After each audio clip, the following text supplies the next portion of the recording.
Hello, and welcome to Revolutions.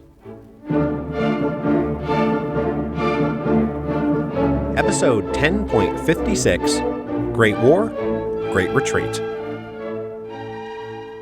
Before we get going this week, I feel like I should take some executive notice of the fact that we are at episode 10.56 of the Russian Revolutions series. So despite several confident claims I have made in the past about how there being no possible way any series could ever surpass the 55 episode length of the French Revolution series, well, here we are at episode 10.56. We are now beyond the last outpost and plunging ahead into the unknown abyss. And at least we can all take some comfort in the fact that while this series is the last series of the Revolutions podcast, it is now also officially the longest. We have so far successfully carried the story in the longest podcast series to date to August 1914 and the beginning of World War I. Now, of course, nobody knew at the time that it would be called World War I, nor even that in the immediate aftermath of this conflict it would be referred to as the Great War. And indeed, the first and most important thing to understand about the nature of World War I is that everybody walked into the conflict in August 1914 believing that it would all surely be over by Christmas. In the 100-odd years since the Congress of Vienna finally put 23 years of nonstop great power conflict to bed, wars were typically single-season affairs and rarely lasted longer than a single calendar year. Armies marched out, waged a campaign, fought a battle or two, and then hammered out a treaty based on the result. Now, there were exceptions to this, but this was generally the style of warfare that had reigned inside the living memory of all the leaders of Europe, and it naturally colored their assumptions in the summer of 1914. Now, of course, there were plenty of prominent voices inside every republic and monarchy and empire saying, I think this one might be a little different and in a very bad way. But in the main, planning, preparations, expectations revolved around the assumption that 20th century warfare would just be more of the same. Mobilize fast, strike first, knock out your opponent, then drive a hard bargain in the peace talks. Everyone will be home by Christmas. Now, in the interest of massively oversimplifying this, the principal axis upon which the whole insane apparatus of World War I hinged was Germany on one side and France and Russia on the other. Ever since France and Russia aligned in 1794, they had been planning how to wage a two-front war against Germany. And during that same period, Germany had been trying to figure out how to avoid a two-front war at all costs. And this is how we get to the famous Schlieffen Plan. The basic assumption of German war planners was that they could not sustain or win a two-front war. So they concluded that the best thing to do would be to mobilize rapidly on their western front, invade France, and knock them out of the war before the slow-moving Russians even got their boots on. So by the time the Russians were actually ready to fight, the French would be neutralized and the Germans could turn and focus entirely on their eastern front. And so this is what they tried to do. And if you know even a little bit about the origins of World War I, you know that the Schlieffen Plan involved Germany invading France through Belgium, even though Belgian neutrality had been on the books since 1839. When the Germans activated the Schlieffen Plan, that is what gave the British the official diplomatic reason they needed to join the war on the side of France and Russia. But while Germany versus France and Russia was the principal axis of World War I, it was far from the only axis. Far, far, far from the only axis. The Russians themselves faced a multi-front war. A northwest front against Germany, a southwestern front against Austria-Hungary, and a southern front against the Ottoman Turks, who joined the Central Powers in August 1914. Now, if the Russians acted in a strictly self-interested way, their best plan was to launch a strong offensive against the weaker Austria-Hungary on their southwestern front, while being satisfied to merely hold the defensive line in the northwest against the Germans. Then, once they knocked Austria-Hungary out, they would be free to close in on a now isolated Germany from both the east and the south. But the French, not incorrectly, told their Russian allies, look, we need you to exert heavy pressure on the Germans right from the start, or they will throw everything at us and we will lose. So the Russians agreed that it was in the best interest of the entire Allied effort for the Russians to advance both in the northwest and southwest simultaneously. And that is what they did at the beginning of the war. Now, sometimes you see the Russians portrayed as being backwards and inept at the beginning of World War I. But they had been working very hard to reform and overhaul their military in the wake of the Russo-Japanese War, and especially since the Bosnian crisis of 1908. And though the Russian timeline aimed for them to be really totally ready for a great power war in 1917, it's not like they were hopelessly third-rate blunderers who were in over their heads in 1914. Now, I'm following here Norman Stone's classic account of the Eastern Front, but he makes a very good case that Russia was ready for war. In the 7 or 8 years leading up to 1914, they had been outspending Germany on their military. They had been stockpiling weapons and ammunition. They had reorganized their active duty troops and their reserve armies. They built out their railroads and dramatically improved their mobilization speed and efficiency. And when they marched out to war, they could be confident that they would command numerically superior forces on every front. Now, the Russians may not have been at maximum readiness, but they were certainly more ready than most people then or now gave them credit for. Then when things did get going in August 1914, all this planning and preparation paid off. The Russians did not fumble, stumble, or faceplant out of the gate. Mobilization actually went faster and smoother than expected.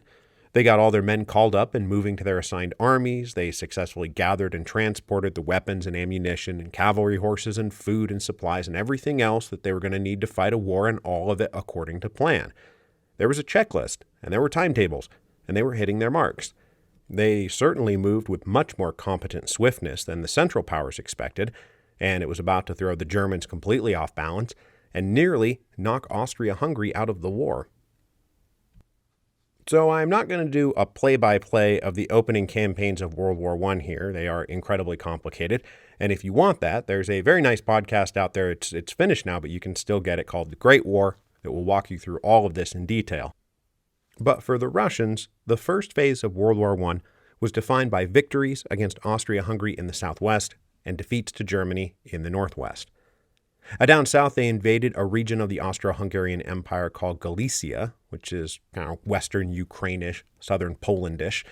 Meanwhile, up in the northwest, 2 Russian armies invaded East Prussia and advanced parallel to each other, aiming to link up and advance on Berlin. In a strategic sense, the invasion of East Prussia was a success. It did, in fact, tie the Germans down in the east and give the French the breathing room they needed to fend off the German invasion. But after being initially pushed back, the Germans refound their footing in the east and launched a brutal counterattack against the Russians.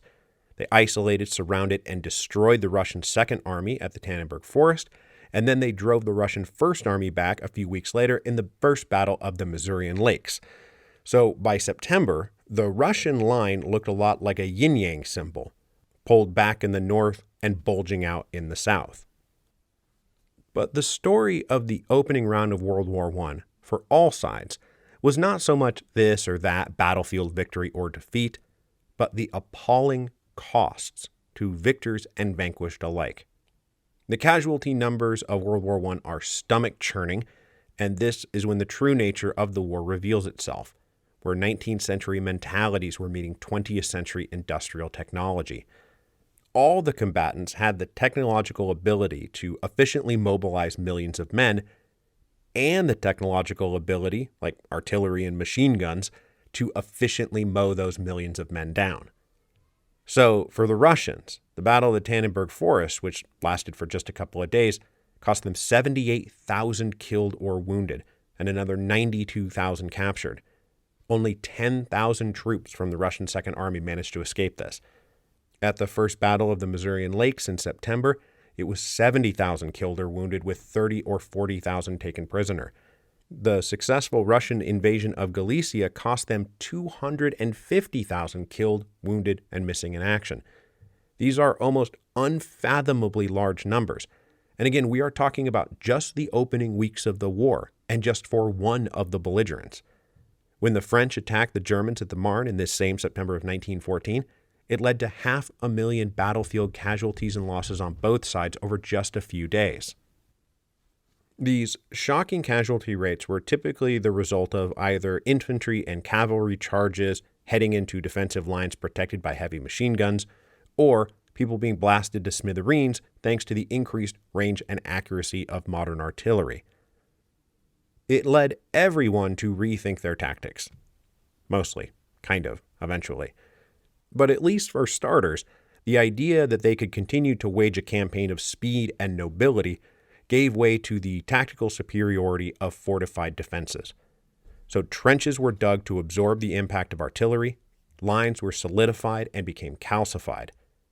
As Christmas 1914 approached, it was very clear to all sides that they were literally entrenching themselves for a long war of attrition, and nobody was coming home anytime soon. The reality of this was especially hard on Russia. They were simply not equipped to fight a long war of attrition. They may have laid in huge stockpiles of weapons and ammunition, but now those stockpiles had been all used up, and they did not have a plan for how to make more. They didn't think they would ever need to make more. And that was true of practically everything.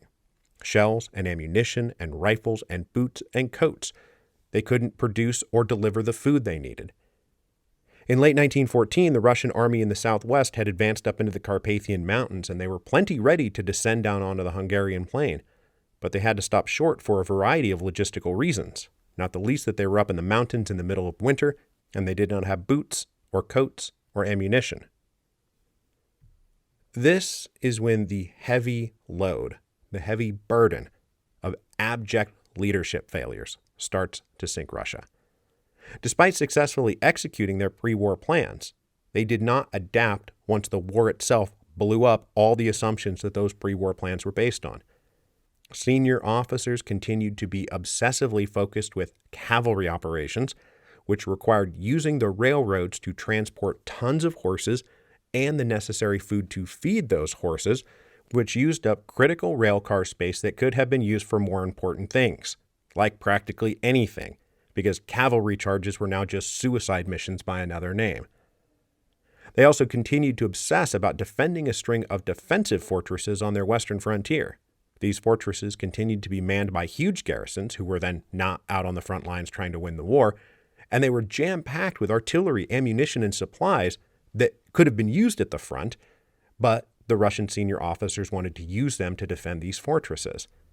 Now, just weeks into World War I, the reality of 20th century warfare had revealed these fortresses to be completely obsolete. They revealed cavalry to be completely obsolete. But the Russian senior commanders would not give up their fixation with cavalry and fortresses until long after the disastrous results of this fixation were plain to see. The other huge leadership problem was that there was no clear unified leadership. There were divisions, fault lines, and rivalries all over the senior command. The Ministry of War and the Supreme Army Headquarters were almost reflexively at odds with each other and had been for years. The Tsar appointed senior commanders based on little more than personal favor or personal loyalty. The supreme commander of the whole war, for example, was the Tsar's cousin, Grand Duke Nikolai, who had never fought a battle in his life. The Grand Duke's chief of staff was an imperial guard who Nicholas happened to quite like, and so that's why he got the job. And then, thanks to both personal rivalries and terrible communications, the various front commanders out there just seemed to do their own thing when and how they wanted, often clutching a handful of contradictory orders and plans coming from the several different chains of command floating around out there. One general set out on the front that everything was order, counter-order, and disorder. And through all of this, only a few senior commanders even grasped the reality of the war they were supposedly leading. Most of them stayed back in the rear in comfortable lodgings with their wives and families, out of danger, plenty warm, and very well fed. They did not know and they did not care about the hardships endured by the rank and file, and the general consensus, especially among the officers coming out of the old nobility, was that all these defeats were simply the results of the troops being too soft and too cowardly. Now, as you can imagine, morale in the Russian army plummeted among the rank and file. The first levy of soldiers called up to fight in the initial battles were mostly peasants who could barely articulate why they were fighting a war in the first place. The pan-Slavic commitment to the Serbs turned out to be an obsession mostly centered among the intellectuals and journalists.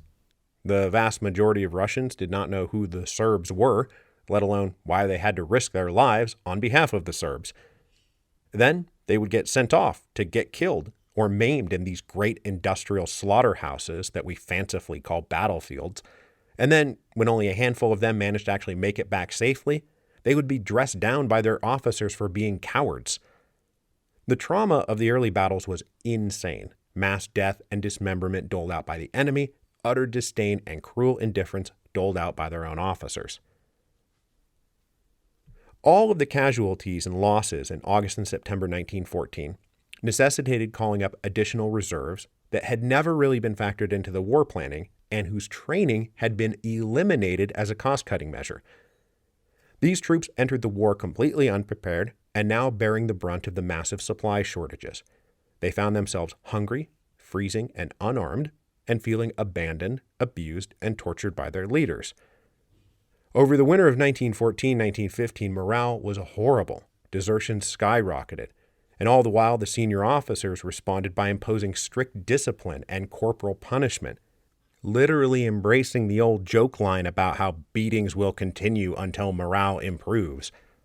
Meanwhile, operating in between the rank and file and the senior leadership were a new batch of middle-ranking officers who were promoted up from below to replace the tens of thousands of lieutenants and captains who had been blown to pieces back in August and September. These newly promoted officers not only had way more troops to keep in line than anyone could have reasonably expected them to manage, but also their sympathies were entirely with the men and against the aristocratic officer class. And small spoiler alert, this new cohort of officers will be the leaders of the mutinies that will help overthrow the Tsar. Meanwhile, back on the home front, frustration mounted. When the war began in August 1914, nearly everyone did the whole rally round the flag routine. Just like in the Russo-Japanese War, civic leaders, business leaders, and professionals of every shape and size wanted to contribute however they could. The Zemstvas once again became self-organizing engines, mobilizing doctors and nurses and setting up hospitals. They formed committees to coordinate and produce the supplies the military needed. Everyone was happily pitching in and doing their part. Then, round about September and October, their efforts took on a more desperate and vital energy.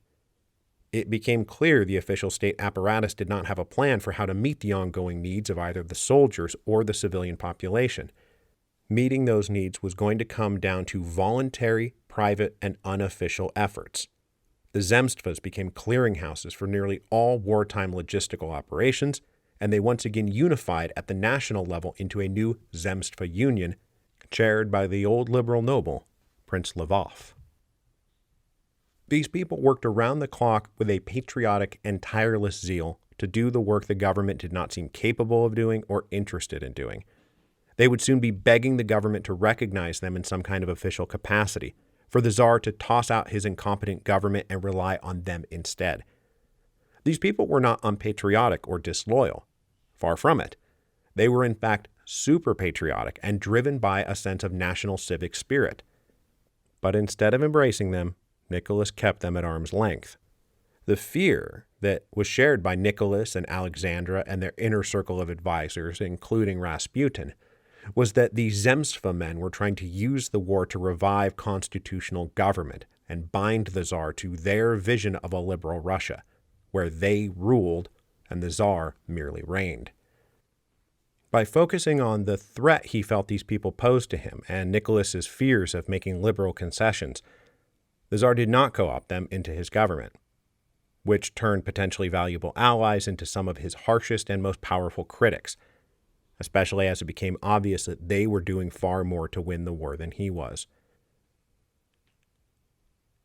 The hard and demoralizing winter of 1914-1915 then rolled seamlessly into the utterly disastrous spring of 1915.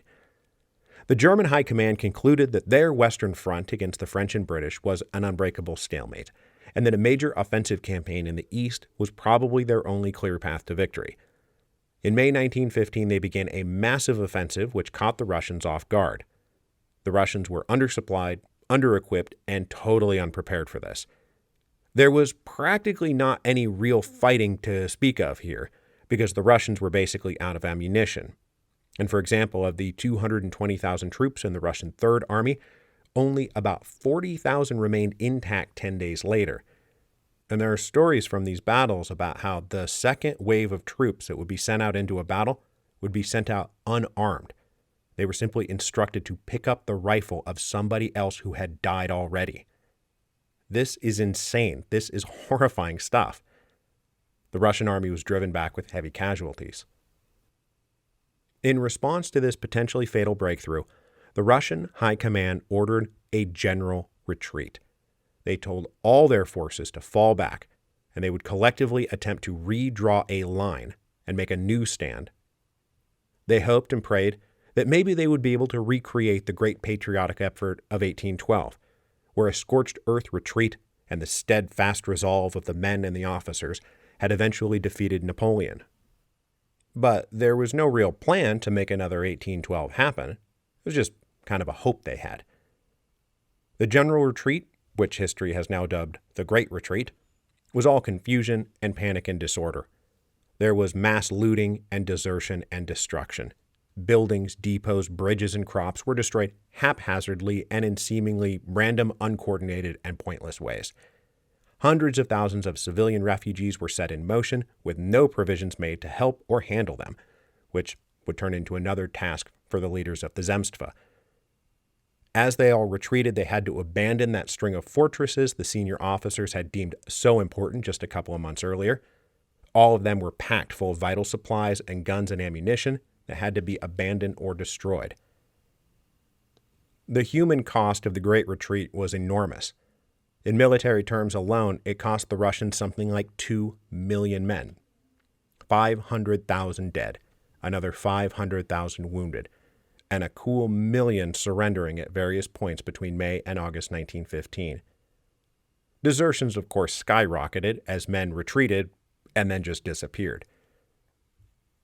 Now, just to look ahead a little bit, the Russians do regroup and they do form a new defensive line, and the German advance does get bogged down on the Eastern Front and resettle along lines that will remain basically static until 1917.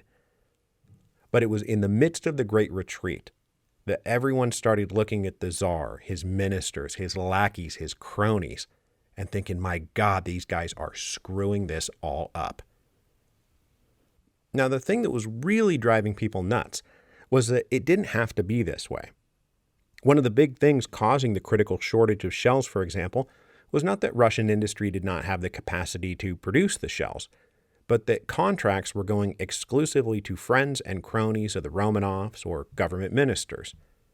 In June of 1915, as the debacle of the Great Retreat unfolded, the government formed a special council for artillery supply, but it was composed almost entirely of friends in the government in Petrograd, which, as soon as I say that, I realize I forgot to mention that in a fit of acute war fever, the Tsar decided to officially rename St. Petersburg Petrograd to make it sound less German and more Russian, because, that's the kind of thing you do when you get into a war. Sauerkraut becomes Liberty cabbage, French fries become freedom fries. So, yeah, we're going to start calling it Petrograd now, just FYI. Anyway, the famous Putilov Ironworks, which you'll recall were the epicenter of the Revolution of 1905, received more than 100 million rubles worth of orders for shells, while charging the government 6 times the normal rate. Now here's the thing. The Putilov Ironworks did not have the capacity to meet this order, and in the end they did not meet the order. And in fact, Putilov, the owner of the Putilov Ironworks, used the money he got from the government to prop up his other failing enterprises until the whole thing collapsed into a heap of bankruptcy in 1916. Meanwhile, other factory owners, less well-connected factory owners, especially in Moscow, complained that their factories were sitting idle in the midst of wartime emergency. With massive shortages of nearly everything, they were struggling to keep their doors open because they were not getting any orders or any contracts. In July of 1915, some of these Moscow leaders got together and organized something called the War Industries Committee, and it was made up of a lot of liberal critics of the autocratic regime who believed that the economic health of Russia and the national war effort were being stymied by the current czarist leadership and, frankly, the whole system. And another little spoiler alert, when a provisional government is formed in the wake of the February Revolution, something like half its members come from the War Industries Committee. Now, the Tsar's response to this was first to placate his critics and then make arguably the biggest mistake of his life. In June 1915, he sacked some of the most conservative and reactionary ministers he had, and then in July of 1915, under heavy public pressure, he recalled the Duma to session. And when the Duma came back into session, about 2/3 of the delegates promptly formed a patriotic progressive bloc ranging from the moderate right to the moderate left under the guidance of the cadet leader Pavel Milyukov, whose goal here would be twofold. First, win the war, and two, prevent a revolution. The delegates of the recalled Duma were very concerned that military defeats, strikes, demoralization, and social unrest were all on the upswing, and that if they didn't get a handle on things, the whole empire was going to blow up. They begged the Tsar to appoint a new slate of ministers that they approved of, competent ministers who could win the war and, by extension, prevent a revolution. But instead of leaning on this patriotic bloc who were trying to win the war and prevent a revolution, Nicholas got spooked and ran in the other direction. Encouraged by Alexandra, who was already becoming a massive political liability, Nicholas decided to go all in on autocracy. With the war effort failing, he would take over as supreme commander of the war. He would go to the front and he would personally lead his people to victory. Now was not the time to set back and let these ambitious liberals and business leaders take over, but to prove that the system worked, that God was right, and that he, Nicholas, was still the man for the job. The Tsar's decision to take over as supreme commander of the war turned out to be a huge mistake. Nicholas was not a soldier and could provide nothing in the way of strategic vision or leadership or advice, and no matter what, he was just going to have to defer to whatever the generals told him. But, okay, maybe he could be a morale-boosting figurehead. Everyone likes it when the boss is out there sharing hardships, meeting and encouraging people face-to-face, showing that he's with them. With morale plummeting, this would have been a not inconsequential contribution Nicholas could have made to the war effort. But the Tsar had spent his life in a bubble. He had only rarely met with, real people. The Tsar was visibly uneasy around the soldiers that he met.